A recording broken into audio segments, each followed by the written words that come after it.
C'était le 22 septembre dernier à Calais. Sur ordre du ministre de l'Immigration Éric Besson, 500 policiers et gendarmes évacuent par la force 276 clandestins, dont 132 mineurs. Des réfugiés afghans pour la plupart. Des images qui ont choqué certains. Des images qui ont inspiré les humoristes trublions de Canal+, qui en ont fait un sketch. Action discrète est revenue sur les lieux pour proposer en caméra cachée à des habitants de Calais d'accueillir des réfugiés. Ils se sont fait passer pour des agents du ministère de l'Immigration. Bonjour madame, monsieur Boutantin, monsieur Bonnard. Nous travaillons au ministère de l'Immigration et de l'Identité nationale.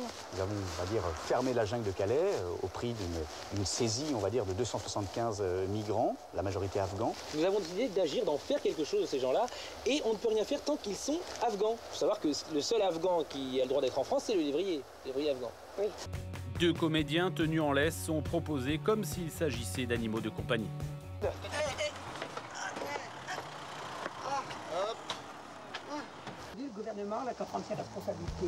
L'équipe d'action discrète va être démasquée, interpellée et passera 4 heures au commissariat. Effet plutôt rare, le préfet du Pas-de-Calais, outré, dépose plainte.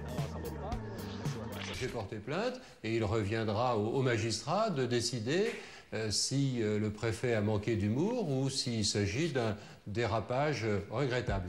Action discrète n'a pas souhaité communiquer sur cette affaire. Canal+ a simplement rappelé que c'était un canular. Un canular qui ne fait pas rire tout le monde. Du côté du ministère de l'Immigration, Éric Besson parle de dérive médiatique et de mise en scène grave et inacceptable. Ce qui me pose le plus de problèmes, c'est le sort fait aux supposés étrangers qui sont grimés, tenus en laisse. Je pense que la dignité de la personne humaine, elle s'applique même dans les sketchs.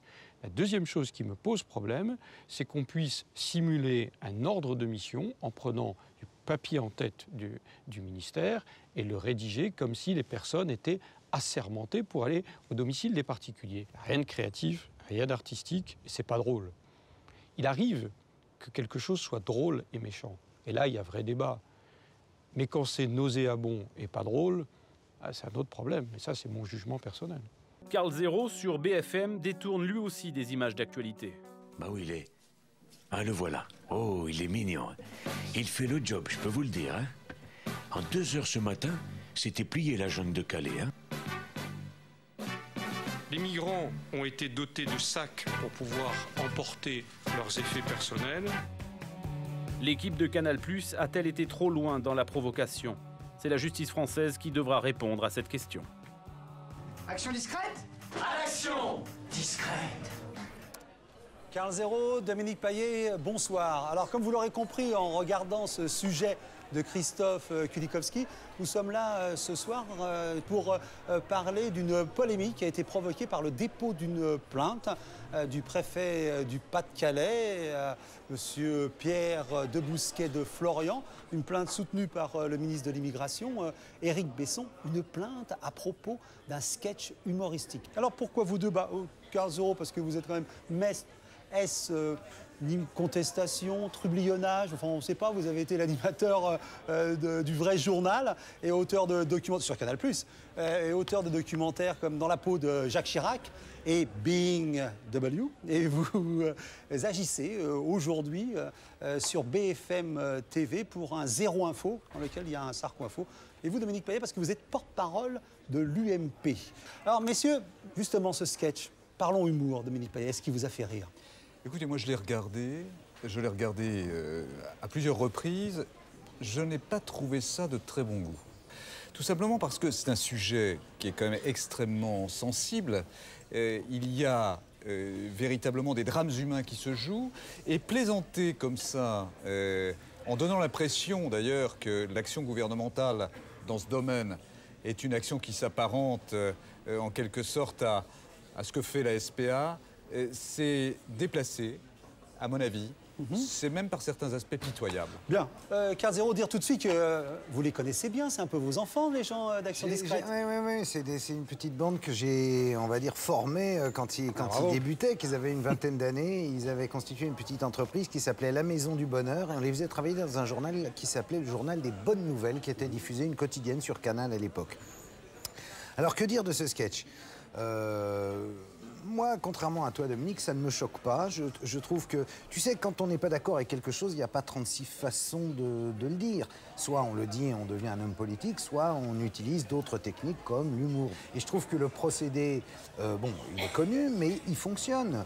Ce qui est intéressant à voir... Tu as bien vu que c'est un procédé de dérision classique. Bien sûr. Mais le seul problème, c'est qu'on est sur un sujet d'actualité brûlant et à dimension humaine. Oui. Dans ce cadre-là, c'est de la dénonciation calomnieuse. Excusez-moi d'employer un mot un peu dur et de faire des références juridiques assez fortes, mais c'est de la dénonciation calomnieuse car c'est présenter l'action qui a été menée sur le terrain d'une manière totalement inverse à ce qu'elle a réellement été.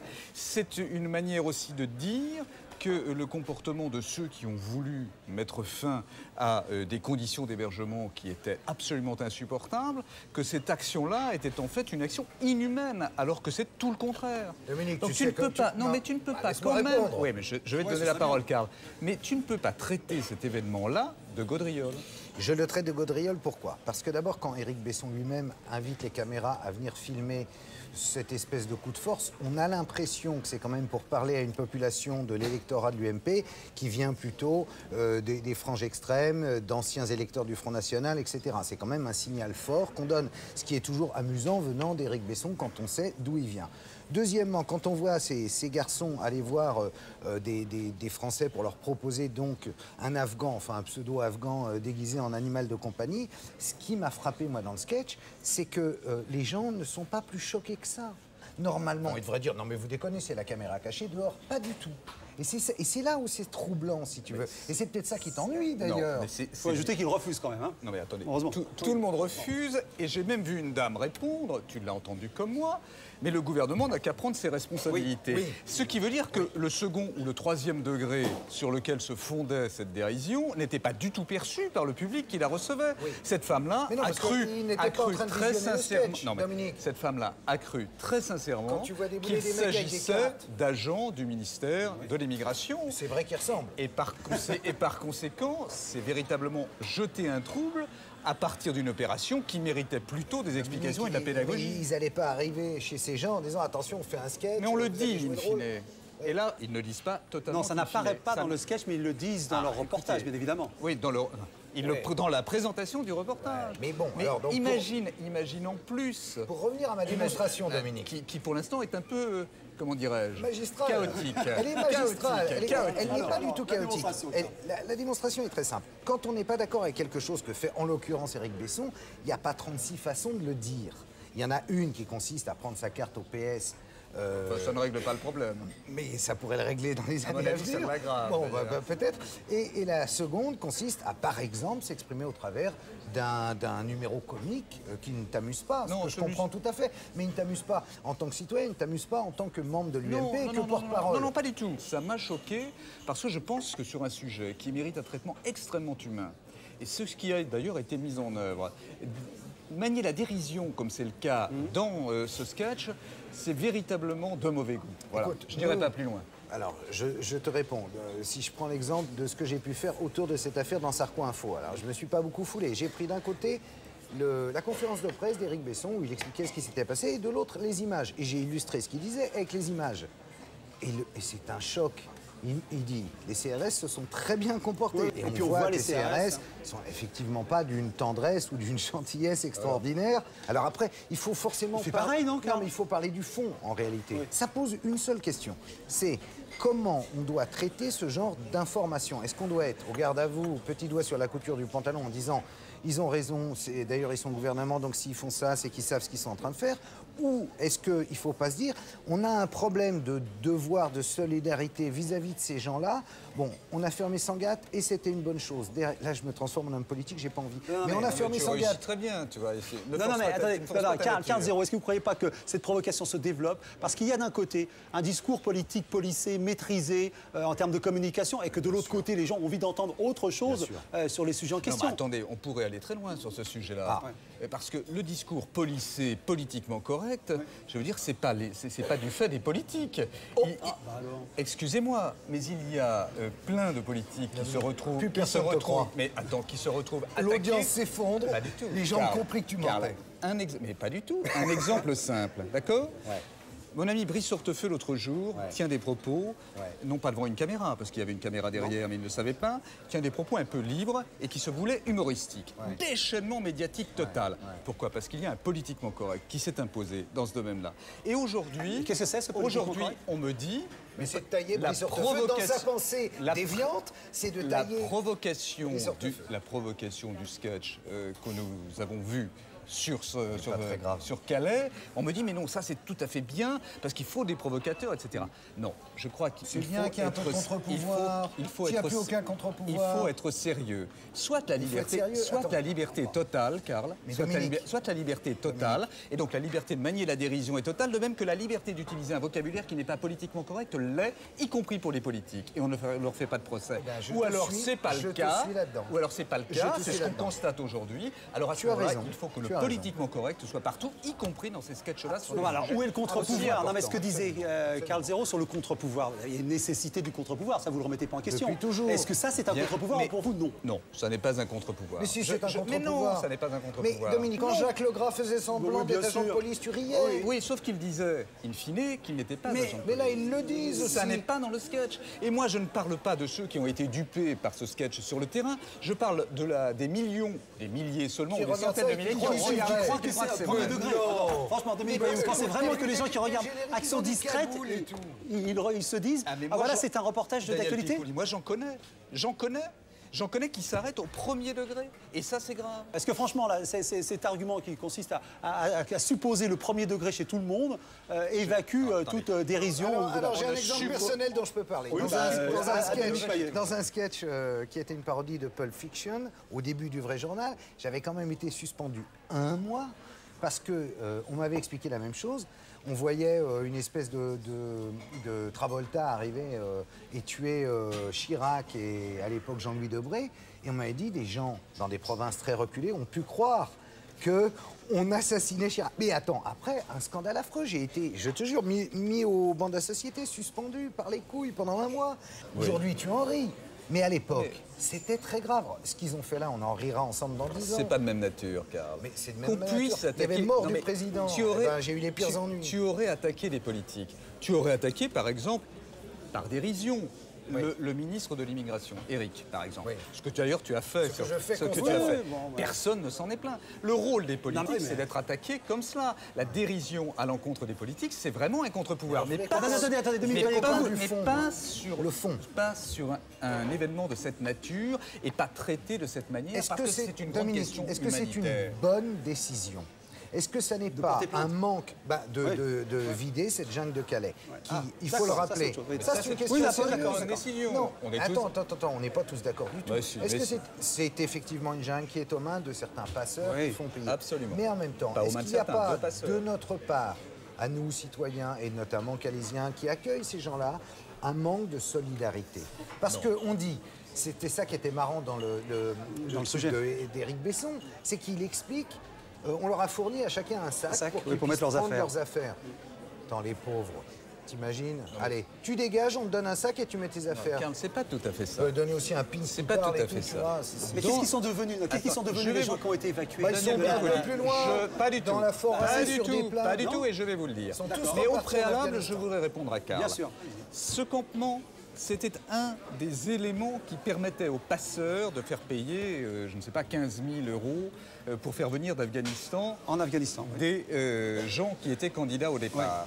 S'il n'y avait pas eu cet établissement, entre guillemets, de transit dans le lieu qui a été balayé, et heureusement d'ailleurs, eh bien, ils n'auraient pas pu vendre aussi facilement leur supposé passage. Vous pensez qu'on est au courant au fin fond de l'Afghanistan de l'évacuation de la jungle de Calais? Mais tu as vu... Absolument. Mais Dominique... Si tu détruis ces escales, tu casses le schéma des passeurs. Si tu casses le schéma des passeurs, il y a beaucoup moins de possibilités pour eux de mettre Donc vous pensez leur trafic que la jungle ne va pas se reformer? Non, la jungle Moi, je ne te se dis, Dominique, reformera que pas. la jungle, elle est déjà reformée. Laisse-moi terminer. Que si j'écoute Nicolas Sarkozy, qu'est-ce qu'il me dit? Nicolas Sarkozy dit, c'est fini le capitalisme. Et c'est fini de penser qu'à nos gueules.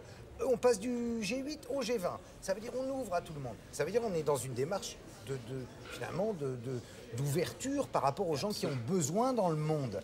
Donc pourquoi donner faire des discours à Pittsburgh ou ailleurs et en même temps donner un contre-exemple. Parce que cet exemple et sa médiatisation, dans ce cas-là, faites-le, mais n'amenez pas de caméra. L'erreur de la part d'Éric Besson, en l'occurrence, et je lui dirai quand je l'aurai en face, c'est d'amener les caméras, c'est une connerie. Moi, je vais te dire pourquoi c'était bon d'amener les caméras. Parce que simplement, ça détourne de la venue en France ceux qui sont candidats au départ dans leur pays. Parce que ils regardent les infos françaises, ils regardent Laurence Ferrari. Ça met, laisse-moi aller jusqu'au bout, ça met les passeurs en difficulté. 15 secondes. Non, non, pas 15 secondes. Mais c'est un Et business. pour répondre à ta question, Il y a un malheur. 120 étaient mineurs, ils sont aujourd'hui pris en charge dans des centres d'hébergement et ne souhaitent pas, pour 90 d'entre eux, repartir. Et ils seront donc accueillis sur notre territoire. Là, tu donnes un mauvais signal. Ils vont venir, c'est pire là. Une centaine de milliers va arriver demain de mineurs. Cas des adultes. Sur les adultes, un grand nombre sont demandeurs d'asile. Donc leur demande est en train d'être examinée. Et puis 7 sont en rétention. Ce que je note, c'est que certains tribunaux ne les ont pas traités de la même manière que d'autres. Il y a des écarts de traitement qui sont parfois inexplicables, mais globalement, tous ces gens-là sont pris en charge et je puis te dire aujourd'hui qu'ils ne s'en plaignent pas. Bien, alors je vais vous demander une conclusion brève. Est-ce que les gens d'Action Discrète ont bien fait de faire ce sketch?